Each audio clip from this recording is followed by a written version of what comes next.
Leral.net, s'informer en temps réel, site d'information exclusive numéro 1, www. Je crois que vous avez tous suivi le président de la République, son Excellence Macky Sall, allé à Toulouse au niveau de la scène d'assemblage des avions de Airbus, visiter l'Airbus 330 Neo qui a été acquis par le Sénégal pour commencer la ligne Dakar-Paris à partir du 1er février. Je crois que le processus est en cours, un processus maîtrisé qui permettra, avant la date du 1er février, d'avoir l'Airbus 330 Neo qui va permettre de faire la desserte Dakar-Paris quotidiennement à partir de l'aéroport international Blaise Diass, avec également une destination, l'aéroport Roissy-Charles de Gaulle. Ce n'est pas un premier avion parce que ce qu'il faut savoir, c'est que la compagnie aérienne également Air Sénégal est née d'une volonté affirmée, d'une volonté manifeste du président de la République dans le cadre du plan Sénégal émergent et notamment dans le domaine de l'aéronautique, a voulu quand même faire de Dakar un hub aérien avec l'aéroport international Blaise Diagne qui a ouvert ses portes exactement le 7 décembre 2017. Et en même temps également, depuis 2016, a créé la compagnie aérienne Sénégalesa, dont l'objectif est d'être une compagnie aérienne nationale, mais tournée vers l'international, avec également une importance internationale. Déjà, nous faisons la desserte Dakar-Ziguinchor, Dakar-Abidjan-Cotonou. Nous allons bientôt, et je crois dès la semaine prochaine, ouvrir d'autres escales, dont Bissau, Praia, Banjul, ensuite Conakry, Bamako, Ouagadougou, ainsi de suite.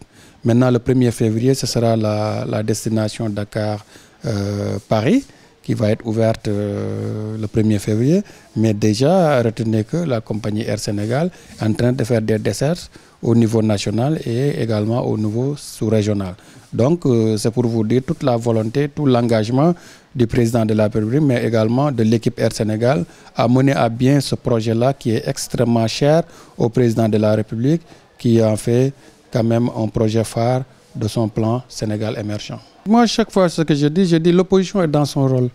L'opposition est dans son rôle d'alerte et dans son rôle de critique. L'essentiel, c'est que la critique soit constructive. L'économie sénégalaise est dans une situation grave. Qu'est-ce qui rend aussi grave cette situation-là? Il faut que les gens puissent également discuter sur des éléments factuels. Aujourd'hui, si on me dit que par rapport à tel aspect, la situation du Sénégal est assez critique, je réponds à ça. Mais de façon globale, on ne peut pas dire que la situation de l'économie sénégalaise est critique, d'autant plus qu'aujourd'hui, ce qui fonde une économie, aujourd'hui, n'est pas remis en cause. Les fondements de l'économie ne sont pas remis en cause. Le Sénégal paye correctement ses salaires, paye correctement sa dette, paye également les prestataires et fournisseurs à des dates également, peut-être qui sont beaucoup plus longs peut-être, mais qui parviennent toujours à payer ces prestataires-là. En ce sens qu'aujourd'hui, que ce soit de la dette intérieure, que ce soit de la dette extérieure, aujourd'hui est assez prise en charge correctement. Il peut y avoir quand même maintenant des situations conjoncturelles. Ça, c'est vraiment quelque chose qui est un peu qui a toute économie. Moi, je ne vois pas aujourd'hui les raisons de s'alarmer sur une certaine situation. L'opposition maintenant est dans son rôle, mais je crois que le ministre de l'économie et des finances également aujourd'hui maîtrise les paramètres d'une économie stable. Et je crois que aujourd'hui, ce qu'on peut dire, c'est que au regard de l'ensemble des investissements qui sont aujourd'hui en train d'être effectués, je peux parler de Ila Touba, je peux parler du TER, je peux parler de l'intervention également de l'État dans les secteurs sociaux comme la couverture maladie universelle, comme les bourses familiales, comme l'ADER, comme le PUMA, comme le PNDL, comme l'ensemble de programmes. On ne peut pas ne pas vivre quand même certaines tensions.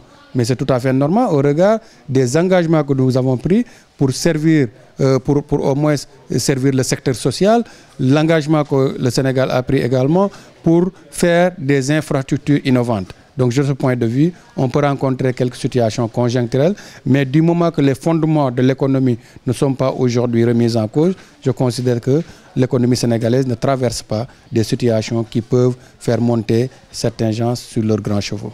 Mon opinion, c'est que l'opposition est toujours dans son rôle. L'opposition est dans le rôle de toujours demander des choses qu'elle considère pouvoir être en mesure d'améliorer le processus électoral. Ça peut ne pas être la vision de la mouvance présidentielle. Aujourd'hui, il avait demandé la publication du fichier électoral jusqu'à dire même qu'il existe 3 fichiers électoraux au niveau du Sénégal. Je crois que les démentis qui ont été faits par des gens qui n'étaient même pas de la mouvance présidentielle montrent qu'un seul fichier existe au Sénégal. Maintenant, il exige le départ du ministre de l'Intérieur, comme quoi ce ministre-là n'est pas capable d'organiser les élections. Ok, là également, c'est vraiment leur rôle de demander des choses lorsqu'ils considèrent que c'est de nature à améliorer le processus électoral. Mais le gouvernement également est dans son rôle. Ce n'est pas les revendications de l'opposition qui feront que le gouvernement va également remanier ou faire un ajustement ministériel qui permettrait de retirer l'organisation de l'élection au ministre de l'Intérieur, Aly Ngouille Ndiaye. Je considère qu'aujourd'hui, le peuple sénégalais est assez mature. Je considère qu'aujourd'hui, les éléments de presse, les réseaux sociaux, il y a un ensemble aujourd'hui d'organisations qui fait que, sincèrement, je considère qu'on n'est plus dans un stade, on n'est plus dans une situation où on peut truquer des élections, où on peut également, malgré que le ministère de l'Intérieur qui est à la tête des organisations matérielles de mise à disposition du matériel, par exemple, et des opérations de vote, mais ce n'est pas le ministère de l'Intérieur qui est le maître du processus électoral. Nous avons les commissions, nous avons la Sénat, nous avons les commissions électorales, et je crois qu'aujourd'hui, le ministère de l'Intérieur est un super opérationnel de l'organisation des élections, mais non l'organisateur des élections. Moi, je considère que je suis un produit de la jeunesse, je suis un produit du sport, et c'est toujours un plaisir également d'investir dans la jeunesse, d'investir dans le sport. Nous avions commencé avec les sports à nous intéresser, par exemple, au niveau communal. Par exemple, notamment dans la commune de Ndofane. Ensuite, nous avons intégré la commune de Kerbaka. À un moment, nous avons jugé quand même nécessaire, au regard des sollicitations des autres communes qui étaient dans le Laghem, d'élargir également notre intervention au niveau du sport. Nous avons pensé à organiser l'interzonal du Laghem, qui a connu un franc succès l'année dernière, avec les 4 communes de l'arrondissement de Koumbal, regroupées autour de 5 zones. Où on avait organisé un tournoi qui avait regroupé 10 équipes. À la fin, nous avions eu l'équipe de Djevdjel qui a été vainqueur du tournoi interzonal qu'on avait appelé Champion League du Laghem et qui avait connu un franc succès, une grande mobilisation de la jeunesse et toute la population du Laghem. Ça a fait naître ces d'autres jeunes vraiment le désir de participer au niveau du tournoi qui de plus en plus prend de l'envergure. Cette année, après moult sollicitations, nous avons intégré également 5 nouvelles zones de 4 communes, à savoir la commune de Ndiafat, la commune de Ndjedjeng, la commune de Korsosé et une autre commune, Tchombi. Aujourd'hui, on est à 10 zones avec 20 équipes championnes, les 2 championnes par zone. Donc, ce qui fait que nous avons 20 équipes. De ces 20 équipes-là, 16 vont sortir pour jouer le tournoi interzonal. On ne parlera plus de Laghem, mais on parlera peut-être de l'interzonal de Kaolack, du département de Kaolack. Voilà, donc chaque année, nous essayons, dans la mesure du possible, d'accompagner la jeunesse. Et c'est important, c'est utile, mais également ce qui me rend fier par rapport à tout ça, c'est que cette jeunesse-là, aujourd'hui, colle au concept qu'on a voulu innover et qui est aujourd'hui l'interzonal, qui est aujourd'hui la Champions League. Je l'ai toujours dit, dans mon engagement politique, je ne me fais pas de limite tant que les aspirations des populations, tant que les besoins des populations ne sont pas satisfaits.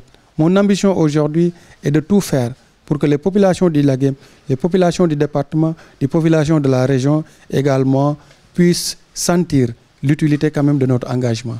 Est-ce que ce n'est pas un agenda caché? Je n'ai pas d'agenda caché du moment que j'évolue à travers un parti politique, j'évolue à travers un mouvement également qui vient en appui à ce parti politique-là.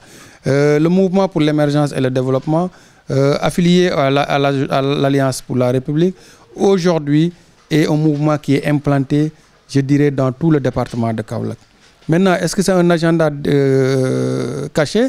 La discipline de parti fait qu'aujourd'hui, je ne peux pas ramer à compte courant des ambitions, des aspirations, des attentes et des directives du parti auquel j'appartiens. Je n'ai pas d'ambition cachée, j'ai vraiment aujourd'hui l'ambition de servir la jeunesse, qui est la jeunesse du département de Kaolack, qui est la jeunesse de la zone du Lagem et qui est la jeunesse de Ndofane, de Kerbaka d'ailleurs et d'ailleurs. Je n'ai pas d'agenda caché, j'évolue suivant les besoins des populations, j'évolue suivant les aspirations fortes de la jeunesse du Lagem, de la jeunesse du département de Kaolack. L'ambition première aujourd'hui, c'est de réélire le président au 24 février 2019. C'est ça notre ambition première. L'ambition première aujourd'hui est manifeste, c'est de réélire le président de la République parce qu'on chemine ensemble, on chemine avec le président de la République. Donc aujourd'hui, toute notre ambition, toute notre énergie est orientée vers l'élection du président de la République au premier tour, au 24 février 2019. Après maintenant, on avisera. Après, il y aura les élections locales au 1er décembre 2019. On avisera, le parti va donner des instructions et des directives. Nous allons, dans la mesure du possible, donner corps à ces instructions du président et du président du parti et on avisera aux besoins de ce que nous voudrons faire et ce que nous allons faire lors de ces locales-là.